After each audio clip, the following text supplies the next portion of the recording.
Hello बच्चों, आज हम डिस्कस करने जा रहे हैं chemistry class 11 some basic concept of the chemistry. आज हमारा फर्स्ट चैप्टर है क्लास 11 में, chapter first some basic concept of the chemistry. अब हम सम बेसिक कॉन्सेप्ट पढ़ने से पहले हम कुछ उसके इंपॉर्टेंट पॉइंट्स को, जो केमिस्ट्री का मेन इंपॉर्टेंट पॉइंट होता है, जनरली लोग हमसे एक क्वेश्चन पुटअप करते हैं, who is the father of chemistry. तो फादर ऑफ द केमिस्ट्री की बात करें तो Antoine Lavoisier is the father of chemistry. Next हमारे पास क्या होता है, definition. What is the definition of the chemistry. तो केमिस्ट्री की अगर हम डिफिनीशन की बात करें तो हम लिख सकते हैं chemistry is the branch of science, chemistry is the branch of science in which we study both physical and chemical property, physical and chemical property with its composition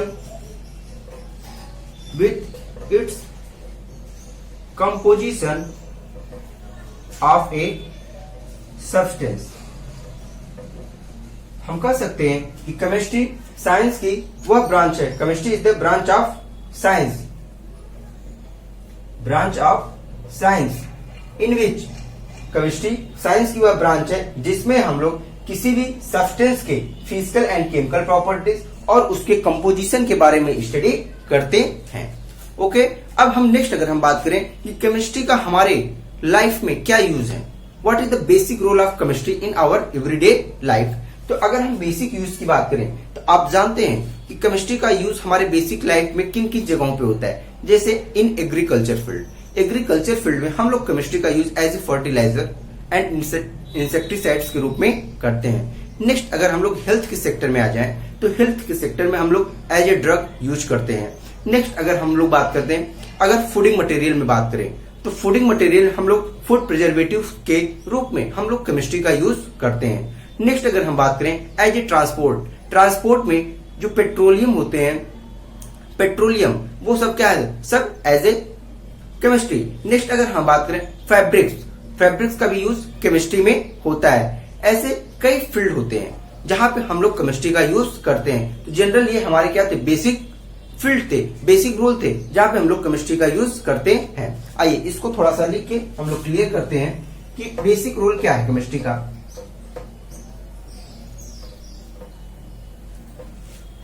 जैसे अगर हम यहां पे बात करें केमिस्ट्री का, तो केमिस्ट्री का हमारा रोल क्या है, बेसिक रोल। अगर यहाँ पे हमने फर्स्ट हमने कहा इसका यूज हम लोग कैसे करते हैं, एज ए एग्रीकल्चर फील्ड में, एग्रीकल्चर के फील्ड में as a insecticides and fertilizer. Okay, next हमने बात किया हेल्थ के सेक्टर में एज ए ड्रग के रूप में इन हेल्थ सेक्टर। नेक्स्ट अगर हम बात करें in transport as a petroleum. अगर हम बात करें ट्रांसपोर्ट में क्या है, as a petroleum and fuel. ठीक है। नेक्स्ट अगर हम बात करें फैब्रिक में हम लोग यूज करते हैं। अगर नेक्स्ट हम लोग बात करें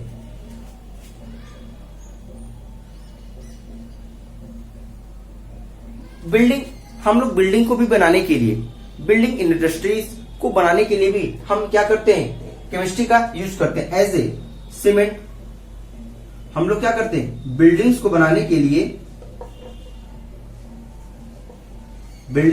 के लिए हम लोग सीमेंट का यूज करते हैं, वो भी किसमें आता है, एज ए केमिस्ट्री। ठीक है। नेक्स्ट अगर हम बात करें कंप्यूटर्स के पार्ट्स को बनाने के लिए, जैसे सिलिकॉन चिप, ये सब छोटे छोटे चिप होते हैं जो हम लोग केमिस्ट्री का यूज करते हैं। ये थे हमारे सम बेसिक रोल। अब हम नेक्स्ट चलते हैं अपने टॉपिक पे। हमारा जो आज का टॉपिक है basic concept of the chemistry. अगर हम बेसिक कॉन्सेप्ट की बात करें तो हमारा होल ऑफ द यूनिवर्स किस पे बेस्ड है, मैटर पे बेस्ड है। मैटर होता क्या है, anything in the universe which have definite volume या mass and occupy space is called matter. तो हम मैटर को क्या डिफिनेशन दे सकते हैं कि इस एनीथिंग इन स्पेस, इस ब्रह्मांड में, यूनिवर्स में कोई भी ऐसी पदार्थ जो मास, जिसका अपना एक मास हो और वह एक कुछ निश्चित मास, निश्चित आयतन, स्पेस ऑक्युपाई करता हो, निश्चित जगह को घेरता हो, उसे हम क्या कहेंगे? उसे हम कहेंगे मैटर। अगर हम मैटर की प्रॉपर्टीज की बात करें तो मैटर को हम कई पार्ट में डिवाइड कर सकते हैं। उसको हम लोग दो पार्ट में डिवाइड करेंगे, एक on the basis of physical classification, second on the basis of chemical classification. सबसे पहले आते हैं हम मैटर के डिफिनेशन के बारे में। तो हमारा बेसिक कंसेप्ट में क्या हो गया? मैटर। आइए मैटर क्या होता है। मैटर का जैसा अभी हमने डिफिनेशन बताया, मैटर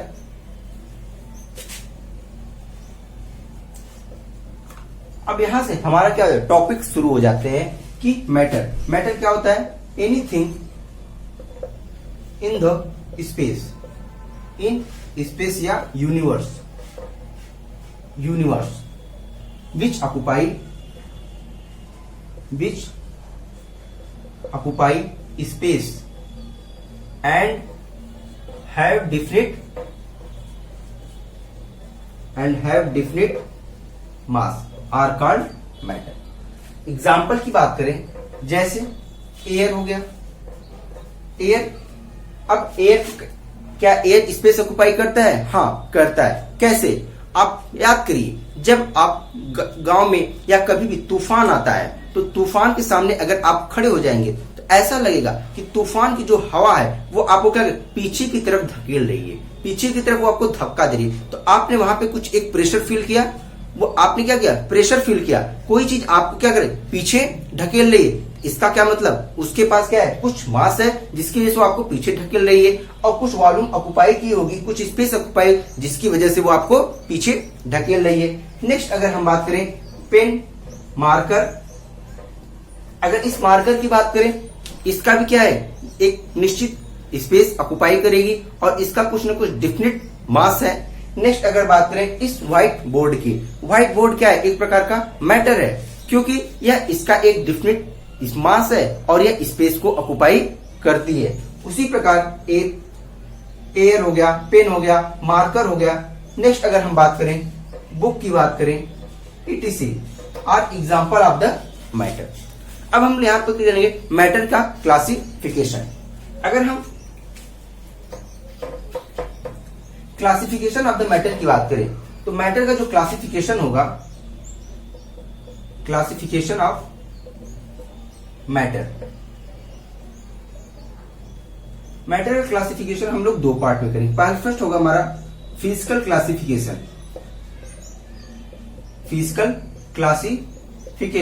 नेक्स्ट होगा हमारा केमिकल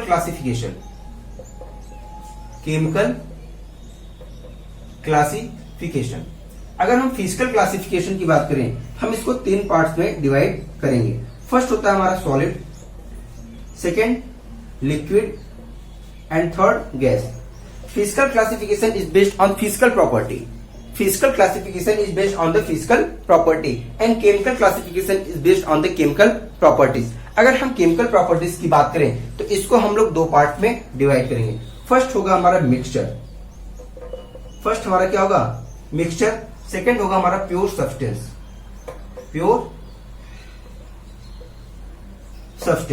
अब देखिए मिक्सचर को हम लोग फर्दर डिवाइड करेंगे, जो होगा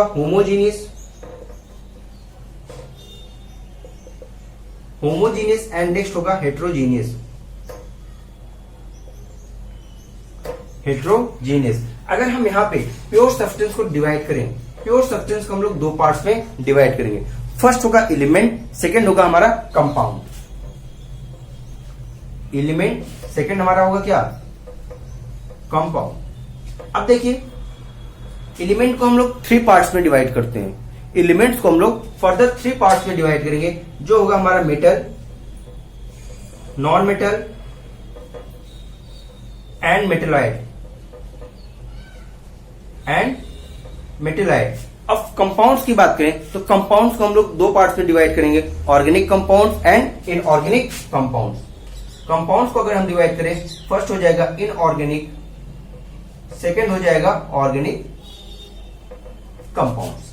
अब हम ये क्लासिफिकेशन ऑफ द मैटर को वन बाय वन इसको हम समझेंगे। जैसे फिजिकल क्लासिफिकेशन हमने आपको बताया कि ये क्या होता है। जब हम किसी भी मैटर का क्लासिफिकेशन उसके फिजिकल बेस पे करें, वो देखने में कैसा है, उसका कलर कैसा है, इन सब प्रॉपर्टीज के बेस पे करें तो किसमें जाएगा, फिजिकल क्लासिफिकेशन में। और केमिकल प्रॉपर्टीज, वो केमिकल के साथ कैसा रिएक्शन करता है, उसकी क्या केमिकल प्रॉपर्टीज शो करती हैं, वो किस किस कंपाउंड से, एलिमेंट से मिलके बना हुआ है, ये सब क्या होते हैं हमारे केमिकल क्लासिफिकेशन। आइए इसको वन बाय वन करके स्टडी करते हैं। हमारा फर्स्ट टॉपिक होगा सॉलिड। अगर यहाँ पे हम सॉलिड्स की बात करें तो सॉलिड्स क्या होता है, जनरली आप जानते हैं anything in space which have different shape, size and volume are called solids. अगर हम बात करें सॉलिड्स की, ये सॉलिड होते क्या है, anything in space, anything in space which have different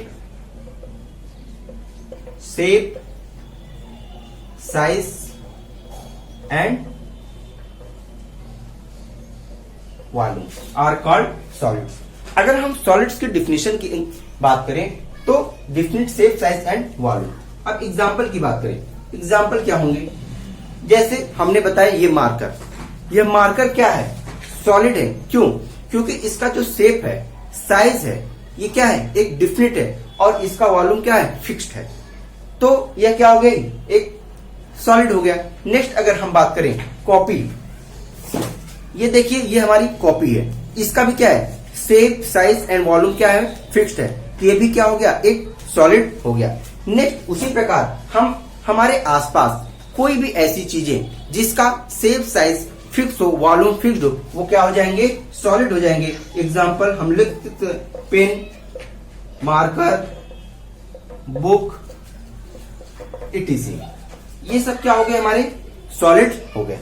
अब देखिए इनकी कुछ बेसिक प्रॉपर्टीज की बात करें, कुछ बेसिक प्रॉपर्टीज की बात करें तो इनकी जो फर्स्ट प्रॉपर्टी होती है सॉलिड्स की, जो सॉलिड्स के बीच का जो इंटरमॉलिक्यूलर स्पेस होता है वो मिनिमम होता है, और सॉलिड्स के जो पार्टिकल होते हैं वो एक दूसरे से स्ट्रांगली बंधे होते हैं। हम कह सकते हैं the constituent particle of solid, the constituent particle of solids और स्ट्रांगली बॉन्डेड। इनके जो कंस्टिट्यूएंट पार्टिकल्स हैं, एग्जांपल ये देखिए फिगर, जैसे जो सॉलिड के कंस्टिट्यूएंट पार्टिकल्स होते हैं वो देखिए एकदम एक दूसरे से क्या है, ये टाइटली बंधे हुए हैं। अब देखिए जब ये एक दूसरे से टाइटली बंधे हैं तो इनके बीच क्या, the constituent particles are solid of solids are strongly bonded. इनके बीच कैसे स्ट्रांगली बॉन्डेड कह सकते हैं, या जो इनके बीच इंटरमॉलिक्यूलर फोर्स ऑफ अट्रैक्शन होता है वो क्या होता है, स्ट्रांग होता है। या इसको कह सकते हैं the constituent particles of solid have strong intermolecular force of attraction, force of attraction. अब देखिए सेकेंड अगर हम पॉइंट की बात करें, जब मॉलिक्यूल्स के बीच इन फोर्स ऑफ अट्रैक्शन स्ट्रांग होगा तो जाहिर सी बात है उनके मॉलिक्यूल्स के बीच इंटरमॉलिक्यूलर स्पेस क्या होंगे, बहुत कम होंगे। तो हम कह सकते हैं मिनिमम इंटरमॉलिक्यूलर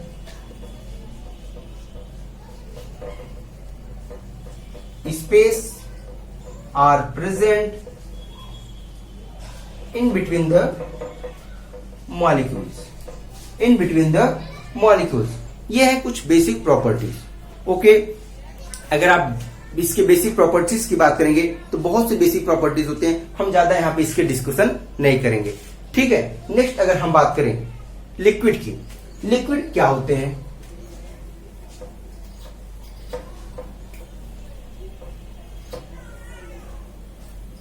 अगर हम लिक्विड की बात करें तो liquid anything in space, anything in space which have definite volume but not fixed or indefinite shape,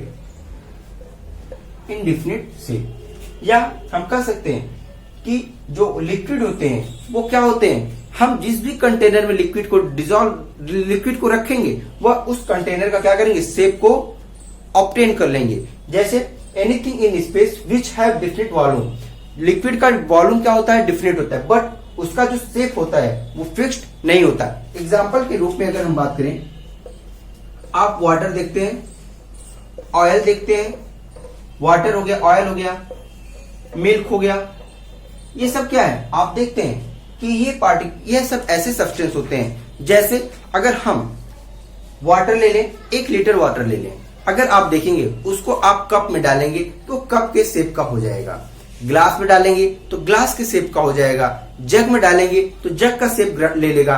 अब वहां पे देखिए वॉल्यूम क्या फिक्स है, कितना लिया आपने, 1 लीटर लिया, बट उसके शेप क्या है, आप जैसे कंटेनर यूज करेंगे वह उस वैसा शेप को क्या कर लेगा, ग्रहण कर लेगा, या वैसा शेप को पा जाएगा। ओके, तो कह सकते हैं लिक्विड में कि जो इनके पार्टिकल्स होते हैं इनके बीच का वॉल्यूम क्या होती है, फिक्स्ड होती है, लेकिन शेप हमारा फिक्स्ड नहीं होती। अब आइए इनकी प्रॉपर्टीज की बात करें। जैसा हमको बताया कि सॉलिड में क्या होते हैं, intermolecular force of attraction strong होता है। यहाँ पे सॉलिड की अपेक्षा लिक्विड में इंटरमॉलिक्यूलर स्पेस क्या होती है, intermolecular force of attraction weak होता है।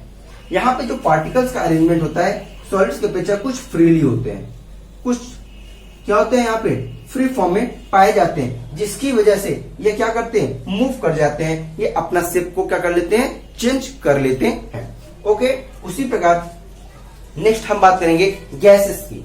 गैस क्या होते हैं, तो हम कह सकते हैं गैस में ऐसे स्पीसीज जो डिफिनिट शेप भी ना हो और ना डिफिनिट वॉल्यूम। जैसे अगर हम गैस की बात करें, एनीथिंग इन स्पेस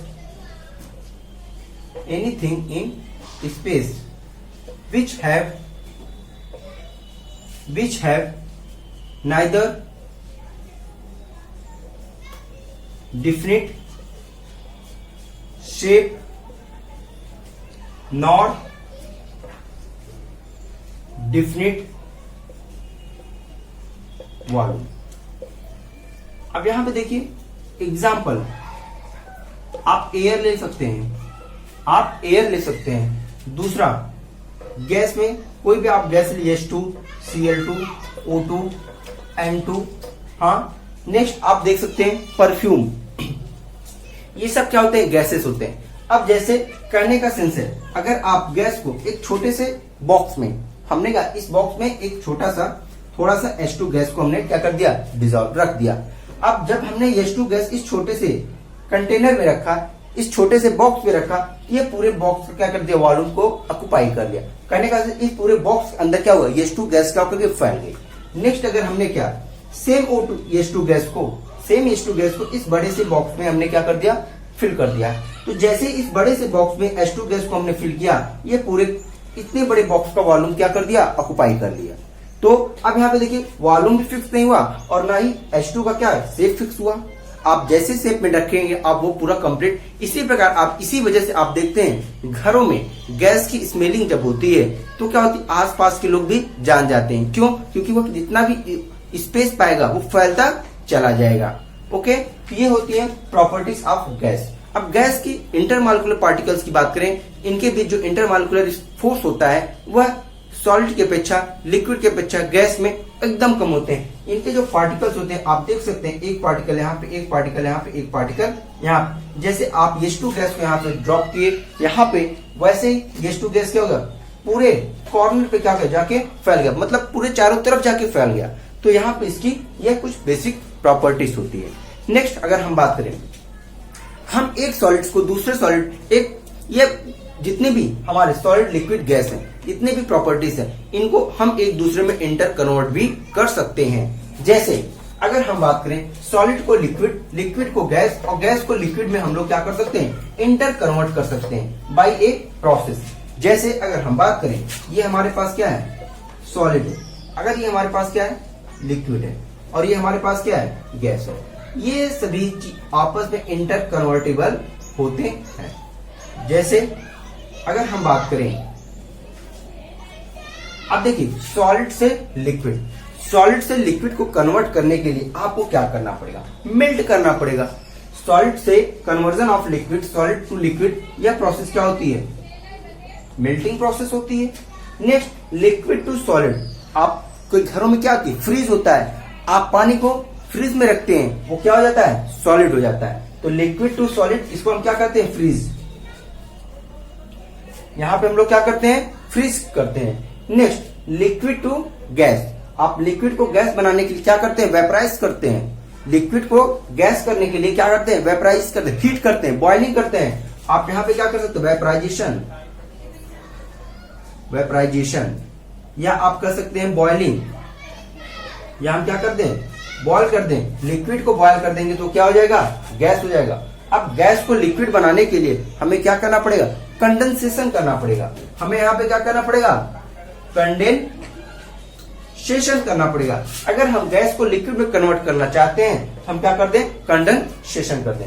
नेक्स्ट अगर हम बात करें, सॉलिड को लिक्विड में भी हम लोग कन्वर्ट कर सकते, सॉरी सॉलिड को हम लोग गैस में भी कन्वर्ट कर सकते हैं by the process of sublimation. Sublimation, अगर आप एग्जांपल की बात करें तो आप जान सकते हैं कैम्फर, कैम्फर कपूर घर में होता है, आप उसको जलाएंगे वो सॉलिड फॉर्म में होता है, किसमें कन्वर्ट हो जाता है, गैस में। और गैस को हम लोग सॉलिड में भी कन्वर्ट कर सकते हैं by the process of decomposition, deposition, bye the process of deposition या सॉलिडिफिकेशन। इसे क्या कर सकते हैं, सॉलिडिफिकेशन, सॉलिडिफिकेशन या डिपोजिशन, इसको डिपोजिशन के भी नाम से भी जानते हैं।